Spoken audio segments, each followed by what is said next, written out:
எப்போ ஒருத்தங்க நம்மளை விட்டு போயிடுவாங்களோன்னு நமக்கு தோணுதோ அப்பவே அவங்களுக்கு நாம சென்ட் ஆஃப் பார்ட்டி தர ரெடி ஆயிடுறோம். நீ வருவாயன அப்படிங்கிற படத்துல ஒரு டயலாக் வருங்க. வாழ்க்கைங்கிற சக்கரமே நம்பிக்கைங்கிற அச்சாணியில தானே சொல்லலுது. இதுல நம்பிக்கைங்கிற இடத்துல நம்பிக்கைக்கு பதிலா பயம்ங்கிற வார்த்தையை எடுத்து வச்சு பாருங்களேன். நம்ம இருக்கிற நிலைமை நமக்கு முழுசா புரிஞ்சிடும். ஏன்னா அன்புக்கும் அடிமைத்தனத்துக்கும் உள்ள வித்தியாசம் இப்ப நம்ம நிறைய பேத்துக்கு மறந்துருச்சுன்னே சொல்லலாம். உதாரணமா ஒரு காதலன் காதலி, கணவன் மனைவி, பெற்றோர் குழந்தைகள், இப்படி எல்லாத்துக்குள்ளேயும் இருக்கிறது நம்ம அன்புன்னு நினைச்சிட்டு இருக்கிறோம். ஆனா அவங்க நம்மளை விட்டு போயிடக்கூடாது, அவங்கள எப்படியாவது நம்ம கூடவே வச்சுக்கணுங்கிற அவங்க மேல இருக்கிற பயம்தான் நம்ம அடிமையா இருக்கிறதுக்கு காரணமே. பயமும் அடிமைத்தனமும் இன்னொரு பெட்டர் ஆப்ஷன் கிடைச்சுன்னு வச்சுக்கோங்களேன், ரொம்ப ஈஸியா சுவிட்ச் ஆயிரும். ஆனா அன்புங்கிறது அப்படி கிடையாது. அன்பு அப்படிங்கிறது என்னைக்குமே மாறாது. நம்ம வாழ்நாள் முழுவதும் அது நம்மளை பாதுகாப்பா வச்சுக்கும். அன்புக்கும் அடிமைத்தனத்துக்கும் உள்ள வித்தியாசத்தை முழுமையா புரிஞ்சுக்க போறீங்க. இந்த பதிவு வாழ்க்கையில இனி வர ஒவ்வொரு நொடியும் நான் ஆனந்தமா வாழணும்னு நினைக்கிறவங்களுக்கான பதிவு. வாங்க வீடியோக்குள்ள போலாம். எத்தனை பேர் அன்பா இருக்கீங்கன்னு கேட்டா, இங்க இருக்கிற எல்லாருமே நான் இருக்கிறேன்னு சொல்லி கை தூக்குவீங்க. இதே எத்தனை பேர் அடிமையா இருக்கீங்கன்னு கேட்டா, இப்ப கை தூக்குனவங்கள்ல முக்காவாசி பேர் கை மேலேயே வராது. உண்மை என்னன்னா, அன்பா நான் இருக்கேன்னு சொல்லி கை தூக்கணும் இல்லைங்களா, நம்ம எல்லாரும் தான் அடிமையா இருக்கிறவங்க. இதுல என்ன பியூட்டினா, நான் அடிமையா இருக்கேங்கிறது தெரியாமையே நம்ம அடிமையா வாழ்ந்துட்டு இருக்கோம். இது எப்படி நடக்குதுங்கிறத ஒரு சின்ன கதையா பார்க்கலாமா? கண்டிப்பா வாழ்க்கையில ஒரே ஒரு டைம் ஆவது கேட்க வேண்டிய முக்கியமான கதைங்க இது. இந்த கதையில ரொம்ப முக்கியமானவங்க 2 பேர். ஒருத்தர் ஒரு ஆண், இன்னொருத்தவங்க ஒரு பெண். காலையில ஒரு 7 மணி. அந்த ஆண் ஒரு மாரி தன்னோட சடவெல்லாம் முறிச்சு பொறுமையா எந்திரிக்கிறாப்படி. அவர் எந்திரிக்கும் போதே அவரோட குழந்தை ரொம்ப பதட்டமா ஓடி வருது. ஓடி வந்து, "அப்பாப்பா, அம்மா சமையல் கட்டுக்குள்ள மயங்கி விழுந்துட்டாங்க. சீக்கிரம் வந்து என்னன்னு பாருங்க" அப்படிங்குது. இத கேட்ட உடனே அந்த ஆணோட முகத்துல கொஞ்சம் கூட பதட்டமோ, பயமோ வரவே இல்ல. அத தாண்டி அவனுக்கு கோவம் பயங்கரமா வருது. நேத்து நைட் நடந்ததுக்கு இன்னார் இப்படி பண்ணிட்டு இருக்கிறாளா? இவ புள்ளையகிட்டயும் இந்த விஷயத்த செய்ய ஆரம்பிச்சிட்டான்னு சொல்லிட்டு அவன் பாட்டுக்கு அந்த படுக்கைய விட்டு வேகமா இறங்கி வரான். உள்ள போய் பார்த்தா உண்மையிலுமே அந்த பொண்ணு கீழ தான் கிடக்குறாங்க. இவன் போனவன் அவ என்னவா இருக்கான்லாம் பார்க்கவே விரும்பல. அவன பொறுத்தளவுக்கு அவன்கிட்ட ஆல்ரெடி ஒரு ஆன்சர் இருக்கு. போனோனே அவளோட முதுகு மேல ஓங்கி ஒரு மிதி மிதிக்கிறான். அந்த வலி தாங்காம அவ அரை மயக்கத்துல மேல எந்திரிக்கிறா. எந்திரிக்கிறவளோட முடிய பிடிச்சு மேல தூக்கி நிக்க வச்சு பயங்கரமா அடிக்கிறான். இப்படித்தான் அடிக்கணுங்கிறது கிடையாது. போட்டு பயங்கரமா அடிக்கிறான். அடிச்சு முடிச்சுட்டு அவகிட்ட அவன் ஒண்ணே ஒண்ணு தான் சொல்லிட்டு போறான். "இன்னும் 1/2 மணி நேரத்துல நான் வருவேன். இந்த ஆக்ட் விடுற வேலைலாம் என்ட்ட வச்சுக்கக்கூடாது. நான் வரும்போது எல்லாம் ரெடியா இருக்கணும். இல்லன்னா இது மாரி இன்னும் 2 மடங்கு கிடைக்கும்." அப்படின்னு சொல்லிட்டு அவள அடிச்சு போட்டு அவன் பாட்டுக்கு வெளிய கிளம்பி போயிர்றான். வெளிய கிளம்பி போறான். வெளிய கிளம்பி போய் இப்ப இவன் அடிச்ச வலி இவனுக்கு இருக்கும் இல்லையா? கையெல்லாம் இவனுக்கு வலிக்கும் இல்லையா? ஸோ அதனால வெளிய போய் ஒரு டீ கடையில நின்னு ஒரு டீ சொல்லிட்டு அடிச்ச வலிய போக்கிக்கிறதுக்காக ஒரு தம்மும் சொல்லி பத்த வைக்கிறான். அந்த தம் அணைஞ்சு முடியறதுக்குள்ள இவங்க 2 பேரும் யாருங்கிறதையும் நம்ம பார்த்துட்டு வந்துரலாம். இவங்க 2 பேருமே ஒரு 5 வருஷத்துக்கு முன்னாடி லவ் பண்ணவங்க. இந்த பையன் ஒரு இடத்துல வேலை செய்றான். அங்க வேலை செய்ற இடத்துல போய் இவன பத்தி கேட்டா, இவன மாரி தங்கமான பையன் இல்லன்னு சொல்லி சொல்லுவாங்க. அதே இந்த பொண்ணு ரோட்ல நடந்து வந்தா, "ச்சே! இவ்ளோ அழகா இருக்குல்ல பொண்ணு. எவ்ளோ அழகா மெயின்டெயின் பண்ணியிருப்பா" அப்படின்னு சொல்லி அவள சைட் அடிக்காத ஆளும் இருக்க மாட்டாங்க. இப்படியான 2 பேர் தான் இவங்க. ஆனா இவங்க 2 பேத்துக்கு பின்னாடியும் இன்னொரு மறைமுகமான விஷயமும் இருக்கு. ஏன்னா, அந்த பையன் அப்பா இல்லாம ஒரு அம்மாவால வளர்க்கப்பட்டவன். அவனுக்கு ஒரு அக்காவும் இருக்கிறாங்க. இந்த பக்கம் இந்த பொண்ணு எல்லா விஷயம் அவங்க வீட்ல குடுத்துருவாங்க. அவ கேட்டா இல்லங்காம எல்லாமே கிடைக்கும். அந்த பையன எல்லாரும் ரொம்ப தங்கமான பையன்னு சொல்றாங்க இல்லைங்களா? ஆனா அவன் வீட்ல அவன் அப்படி இருக்க மாட்டான். இங்க தான் வேலை செய்ற இடத்துல அந்த கஸ்டமர் கஷ்டப்படக்கூடாது அப்படிங்கிறக்காக, அவங்கள எவ்வளோ தூரம் பேம்பரிங் பண்ண முடியுமோ பண்ணி, அவங்க கிட்ட நல்ல பேர் வாங்குவான். இதே வீட்ல அவங்க அம்மா சாப்பாடு கொண்டு வந்து வைக்க ஒரு 2 செகண்ட் டைம் ஆச்சுன்னு வச்சுக்கோங்களேன், தட்ட தூக்கி மூஞ்சில வீசிட்டு வந்துருவான். கேட்டா அவன முன்கோபி அப்படின்னு சொல்லி சொல்லுவாங்க. அவன் முன்கோபி எல்லாம் கிடையாது. குடும்பத்தில வாழத் தெரியாத ஒரு முட்டாள். அப்படியே இந்த பொண்ணு பக்கம் எடுத்துட்டா, அவ ஒண்ணும் எல்லா விஷயத்தையும் கரெக்ட்டா செய்றவள்லாம் கிடையாது. பயங்கர சோம்பேறி. 10 மணிக்கு தான் எந்திரிப்பா. அதே நேரத்தில தான் உடம்பு முழுசாலாம் பார்த்துக்க மாட்டா. நான் சொல்ற உடம்புங்கிறது தனக்குள்ள இருக்கிறத. சரியா தண்ணி குடிக்க மாட்டா. சரியான வேலைகள செய்ய மாட்டா. ஆனா, தான் மூஞ்சிக்கு நல்லா மேக்கப் போட்டுக்குவா. அவ இருக்கிறதுலயே கடைஞ்செடுத்த சோம்பேறி. இவன் கடைஞ்செடுத்த முட்டாள். இந்த 2 பேரும் தான் ஒரு நாள் மீட் பண்ணிக்கிறாங்க. மீட் பண்ணும்போது ஏதோ பாயிண்ட்ல 2 பேத்துக்கும் ஒரு இன்ஃபாக்சுவேஷன் வருது. ஆக்சுவலா அது எல்லாத்துக்குமே வரும். 2 பேரும் பார்க்குறாங்க. ஏதோ பாயிண்ட்ல பேசுறாங்க. பேசி கொஞ்சம் கொஞ்சமா பேச பழக ஆரம்பிச்சதுலருந்து, ஏதோ பாயிண்ட்ல அவங்களுக்கு அவங்கள புடிச்சிருது. காரணம் என்னன்னா, அவன் கஸ்டமர பேம்பரிங் பண்ற மாரி இவள ஒரு கஸ்டமர் மாரி பேம்பரிங் பண்ண ஆரம்பிச்சான். இவ தான் சோம்பேறித்தனத்தெல்லாம் மறைச்சு, அவன்கிட்ட தன்ன ஒரு சுறுசுறுப்பானவன் காட்டிக்க ஆரம்பிச்சா. இப்படித்தான் இவங்க 2 பேத்துக்குள்ள ஒரு அட்ராக்ஷனே நடக்குது. அதுக்கப்புறமா ஃபர்ஸ்ட் மீட்ன்னு ஒண்ணு இவங்க பிளான் பண்றாங்க. அவன் ஒரு 7 மணிக்கு மீட் பண்ணலான்னு சொல்லி சொல்றான். அவன் 6:59 கரெக்ட்டா வந்துர்றான். ஏன்னா, அவன் தான் கஸ்டமர பேம்பரிங் பண்றவனாச்சே. இவள கஸ்டமரா பார்த்தா, அதுக்கு முன்னாடி வந்து நின்னா தானே அவகிட்ட நல்ல பேர் வாங்க முடியும். ஆனா, இதுல பியூட்டி என்னன்னா, அவ சோம்பேறிங்கிறது இங்க தான் தெரியுது. 7 மணிக்கு வர வேண்டியவ 7:30 மணிக்கு தான் வரா. ஆக்சுவலா அந்த பையன் என்ன பண்ணியிருந்திருக்கணும்? "நீ ஏன் லேட்டா வந்த? இனிமேல் வராத. இது எனக்கு செட் ஆகாது அப்படிங்கிறத சொல்லியிருக்கணும் இல்லையா? காதல்ங்கிறதே புரிஞ்சுக்கிறக்கான இடம் தானே. அவன் அங்க அப்படியெல்லாம் பண்ணல. அவனுக்கு அவ கஸ்டமர் தான். அவள அவன் பேம்பரிங் பண்ணியே ஆகணும். ஸோ என்ன பண்ணான்? ஃபர்ஸ்ட் நாளே சண்டை போட்டா விட்டு போட்டு போயிட்டானா என்ன பண்றது? அப்படிங்கிற மனநிலையும் அவனுக்கு இருக்கும். ஸோ அந்த 1/2 மணி நேரம் லேட்ட அவன் பெருசா காட்டிக்காத மாரியே இருக்கிறான். இது அவளுக்கு ரொம்ப புடிச்சு போகுது.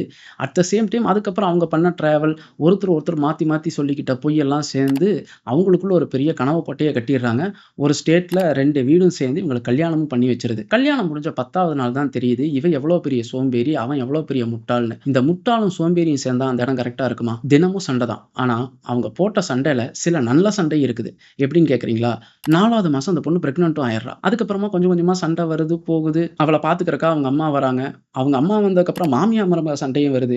ஒரு ஸ்டேட்டுக்கு மேல இது ஒண்ணும் செட் ஆகாதுன்னு சொல்லிட்டு அந்த புள்ள ஒரு 7வது மாசம் கிளம்பி அவங்க வீட்டுக்கு போயிடுறான். அங்க போய் இருந்து அவ குழந்தையும் பெத்துக்கிறா.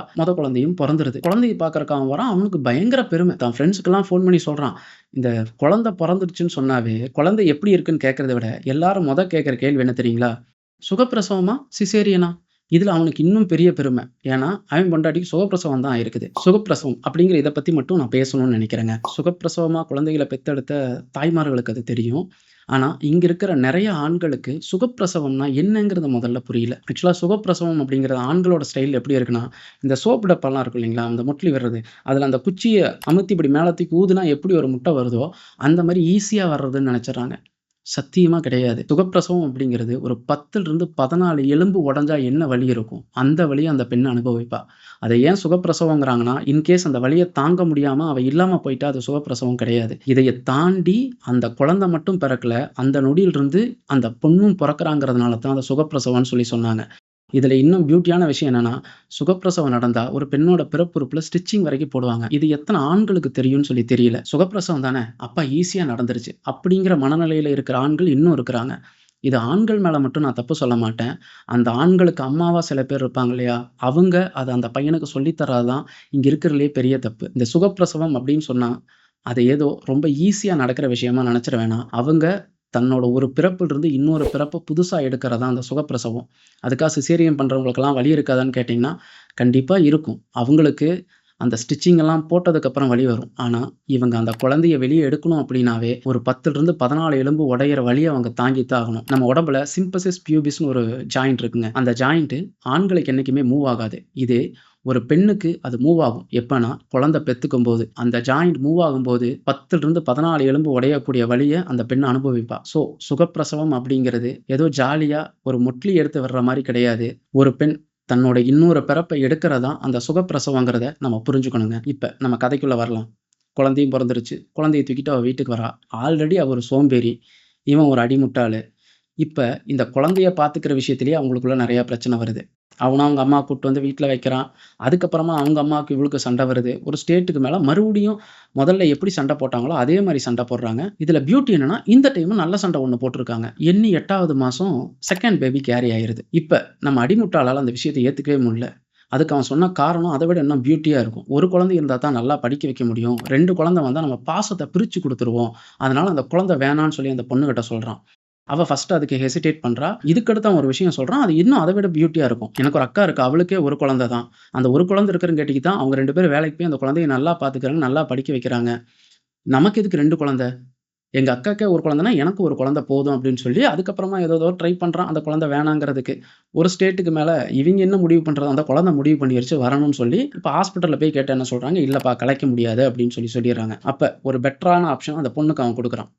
"நீ 2வது குழந்தை பெத்துக்கலாம். ஆனா, அந்த குழந்தைய எக்காரணத்த கொண்டும் என்ட்ட பார்த்துக்கன்னு சொல்லி சொல்லக்கூடாது. அதோட இன்னமும் நீ தான் பார்த்துக்கணும். இதெல்லாம் உனக்கு ஓகே அப்டின்னா, நீ பெத்துக்க" அப்டிங்கிறான். இப்ப அவ என்ன செய்வா? ஆக மொத்தம் எப்படியோ நடந்துரட்டும் அப்படின்னு சொல்லி அவளும் அதுக்கு ஒத்துக்கிறா. இப்படி ஒரு கண்டிஷன் போட்டவன நீங்க என்னவா பார்ப்பீங்க? குழந்தை பொறக்கறக்கு 2 பேரும் தான் காரணம்னா, குழந்தையும் 2 பேரு தான பார்த்துக்கணும். இல்ல, இல்ல.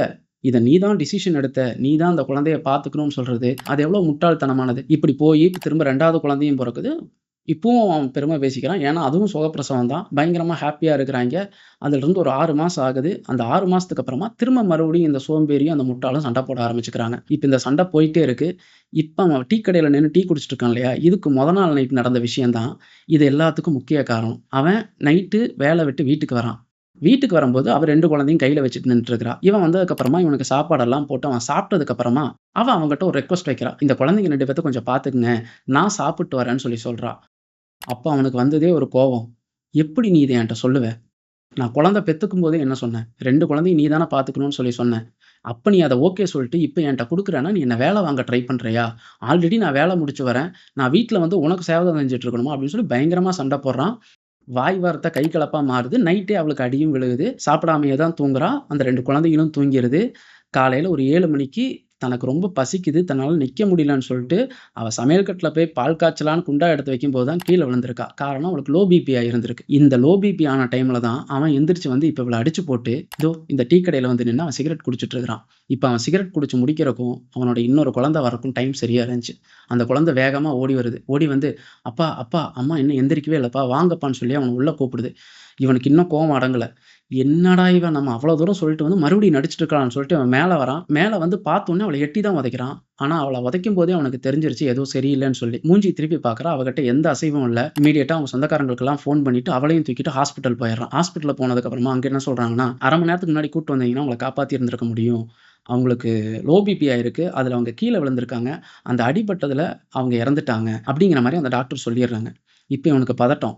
அவ கீழ விழுந்து செத்தாளா? இல்ல இவன் அடிச்சதால செத்தாளான்னு சொல்லி. இத அவன் அவங்க சொந்தக்காரங்கட்டலாம் சொல்றான். உடனே அவங்கலாம் இப்ப நான் தான் போய் ஒரு பிரச்சனைய முடிச்சேன்னு சொல்றதுக்காக ஒரு 4, 5 பேர் இருப்பாங்க தெரியுங்களா? அந்த மாரி ஆளுங்கன்னு வச்சுக்கங்களேன். அவங்கலாம் சேர்ந்து இவன் வாழ்க்கைக்கு ஒரு பெட்டர் ஐடியா குடுக்குறாங்க. இது ஏதாவது பிரச்சனையா போயி இந்த 2 குழந்தைங்க வாழ்க்கை வேஸ்ட்டா போயிறக்கூடாது. அதனால அவ போனவ போயிட்டா. அதுதான் அவளோட விதின்னு சொல்லி வச்சுக்குவோம். இனிமேலாவது இந்த குழந்தைகள நீ பார்த்துக்க நீ வேணும். அதனால இந்த குழந்தைகளுக்காகவாது இந்த விஷயத்த நமக்கு சாதகமா முடிச்சுக்கலான்னு சொல்லி எல்லா பக்கம் பேசி, பெரிய ஆளுகள வச்செல்லாம் பேசி, அவ இயற்கையா செத்த மாரி அந்த விஷயத்தையும் வாங்கிட்டு வந்து வச்சு எரிச்சர்றாங்க. புதைச்சா பிரச்சனை வரும்னு சொல்லி. அதுக்கப்புறமா ஒரு 16ஆம் நாள் எல்லா பக்கம் இருந்து வந்து எல்லாம் பேசி எல்லாம் முடிச்சாச்சு. இப்ப 16 நாள் முடிஞ்சுச்சு. இப்ப அவங்க அக்கா எந்திரிச்சு வராங்க. வந்து அவங்க பேசுறாங்க.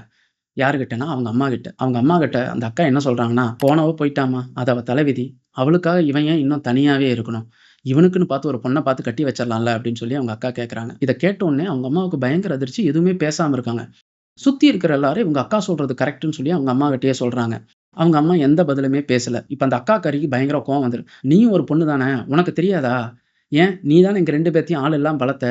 எவ்வளோ கஷ்டப்படுவோம்னு உனக்கு தெரிஞ்சிருந்திருக்காதா? இப்ப அவன போய் அதே மாரி இருக்கிற நிலைமையில தான் நீ வைக்கணும்னு நினைக்கிறியா? ஏன் உன் வாய திறந்து சரின்னு சொன்னா உனக்கு என்ன ஆயிறப்போகுது?" அப்படின்னு சொல்லி அவங்க அக்கா பயங்கரமா பேசுறாங்க. ஒரு வழியா சுத்தி இருக்கிறவங்கலாம் சேர்ந்து பேசி, அடுத்து ஒரு 6 மாசத்துல இவனுக்கு இன்னொரு கல்யாணத்த பண்ணி வைக்கலாம் அப்படின்னு முடிவுக்கு வராங்க. அவங்க அம்மா எதுவுமே பேசாம ஒரு ரூம்குள்ள போய் கதவ சாத்திட்டு உள்ள நிக்கிறாங்க. அந்த அம்மாவுக்கு இதே சூழ்நிலை தனக்கு நடந்தது ஞாபகம் வருது. இதே மாரி ஒரு 30, 32 வயசுல தன்னோட கணவன இழந்துட்டு, இந்த 2 குழந்தைகளோட அந்த அம்மா இருந்தப்ப, இந்த அம்மாவுக்கு இன்னொரு வாழ்க்கை துணை வேணும்னு யாருமே யோசிக்கல. மத்தவங்க தான் யோசிக்கலங்கிறத தாண்டி, ஒரு ஸ்டேட்ல அந்த அம்மாவுக்கா தோணுச்சு. தான் கூட இருக்கிற ஒருத்தங்க தன் வாழ்க்கைக்கு செட் ஆவாங்கன்னு சொல்லி, தான் குழந்தைகிட்ட வந்து அத கேட்டாங்க. ஆனா, அப்ப அந்த குழந்தைக சொன்ன விஷயம் என்ன தெரியுங்களா? "இல்லம்மா, இல்லம்மா. எங்களுக்கு நீ மட்டும் தாம்மா வேணும். நாங்க உன்ன ரொம்ப நல்லா பார்த்துக்குவோம்மா. நீ தாம்மா எங்களையும் நல்லா பார்த்துக்க முடியும். இன்னொருத்தவங்கலாம் வந்தா அது சரியா இருக்காதும்மா." அப்படின்னு சொல்லி அன்புங்கிற பேர்ல அவங்க அம்மாவ தனக்கு அடிமையாக்கிருச்சுங்க. தான் அடிமையா தான் இருக்கேங்கிறத அந்த அம்மா உணர்ந்தது எப்பன்னா, தான் பையனுக்கு கல்யாணம் பண்ணி வச்சு 2 குழந்தை பிறந்து அவ பொண்டாட்டி செத்ததுக்கு அப்புறமா, அந்த பையனுக்கு இன்னொரு பொண்ணு பார்த்து கட்டி வைக்கணும்னு தான் மக பேசினா இல்லையா? அப்பதான் அந்த அம்மாவுக்கு புரிஞ்சுச்சு. இத்தன நாளா இவங்கலாம் நம்ம மேல அன்பா இருக்கிறோம்னு சொல்லி நெனச்சேன். இத்தன நாளா எவ்வளோ பெரிய அடிமையா நான் இருந்திருக்கேங்கிறது அந்த அம்மாவுக்கு புரிஞ்சுச்சு. இதோட இந்த கதை முடியுதுங்க. இப்ப இந்த கதையோட புரிதலா உங்களுக்கு என்ன தோணுது? இந்த கதையில யார் அன்பா இருந்தாங்கன்னு சொல்லி நீங்க யோசிக்கிறீங்க? இல்ல யார் அடிமையா இருந்தாங்கன்னு யோசிக்கிறீங்க? உண்மைய சொல்லப்போனா, இந்த கதையில இருந்த எல்லாருமே அடிமையா மட்டும் தான் இருந்திருக்காங்க. யாருமே அன்பா இல்ல. அன்புங்கிறது நம்ம வாழ்க்கைய அடுத்த இடத்துக்கு நகர்த்தி கூட்டிட்டு போகுமே தவிர, அதே இடத்துல நிக்க வைக்கவே செய்யாது. ஆனா, இங்க எல்லாமே அந்தந்த இடத்துல நின்னுச்சு. இதுல இந்த பையன், பொண்ணு இவங்க 2 பேத்த பத்தி பேசுறதுக்கு பதிலா, அந்த பையனோட பெற்றோரையும், இந்த பொண்ணோட பெற்றோர பத்தியும் பேசுனோம்னா, அது ஒரு தெளிவான புரிதலா இருக்குங்க. ஒரு அம்மா தான் பொண்ணு தன்னவே கவனிக்காம, ஒரு சோம்பேறியா இருக்கிறத முன்னாடியே கண்டிச்சிருந்தாவோ, அந்த பொண்ண மாத்தியிருந்தாவோ, கண்டிப்பா அந்த பொண்ணோட முடிவு இப்படி இருந்திருக்காது. இதே தான் அந்த பையனுக்கும். அந்த அம்மா தான் பையன் 2 செகண்ட் சாப்பாடு லேட்டா வந்ததுக்காக தட்ட தூக்கி வீசினான் இல்லையா? அப்பவே இல்லடா இது ரொம்ப தப்பு. இது முட்டாள்தனம். அப்படிங்கிறத அவங்க அம்மா புரிய வச்சிருந்தா, ஒருவேள இவனும் இந்த பொண்ண ரொம்ப நல்லா பார்த்திருந்திருப்பான். ஆனா, இதுல கொடுமை என்ன அப்படின்னா, அந்த அம்மாவும் அந்த பையன சரியா பார்க்கல. இந்த அம்மாவும் இந்த பொண்ண சரியா பார்க்கல. இப்படி 2 பேர் சேர்ந்து இணைஞ்சு, இப்ப அவங்களுக்கு 2 குழந்தைங்க இருக்கு. இப்ப அந்த குழந்தைகளோட வாழ்க்கைய யோசிச்சு பாருங்களேன். அவங்க எவ்வளோ பெரிய அடிமையா வளருவாங்க. இங்க ஒரு குழந்தை அடிமையா வளருது அப்படின்னா, அதுக்கு அத பெத்தவங்க தான் காரணங்கிறத நம்ம முழுமையா புரிஞ்சுக்கணும். இத நான் சொல்லும்போது சில பேத்துக்கு கோவம் வரலாம். சில பேத்துக்கு இவன் என்ன இப்படியெல்லாம் பேசுறாங்கிற வெறுப்பு கூட வரலாம். ஆனா, இதோட உண்மை தன்மை உங்களுக்கு புரிஞ்சிருச்சு அப்படின்னா, உங்க வீட்ல உங்க குழந்தைகள நீங்க கண்டிப்பா அடிமையா வளர்க்க மாட்டீங்க. அன்பா வளர்ப்பீங்க. நான் சொல்றது அவங்களுக்கு அடிமையா நீங்க இல்லாம, அவங்களுக்கு அன்பா நீங்க இருக்க ஆரம்பிப்பீங்க. அது அந்த குழந்தைகளோட வாழ்க்கையில இன்னும் நெறைய நல்ல விஷயங்கள கொண்டு வந்து குடுக்கும். இது ரொம்ப இயல்பா நம்ம வீடுகள்ல நடக்கிறதுங்க. 2 குழந்தை இருக்கிற வீட்ல 2 பொருள் வாங்கிட்டு வந்துட்டு, இது உன்னோடது, இது இவனோடது அப்படின்னு சொல்லி குடுக்கிறத விட பெரிய தப்பு எதுவுமே இல்லைங்க. ஒரு குழந்தைய ஒரே வீட்டுக்குள்ளேயே இது உன்னோடது, இது இவனோடதுன்னு சொல்லி அங்கேயே நீங்க பிரிச்சு வளர்க்க ஆரம்பிச்சுட்டீங்கன்னா, நாளைக்கு அவன் எப்படி யாருன்னே தெரியாத இன்னொருத்தவங்க கூட சேர்ந்து வாழ முடியும்?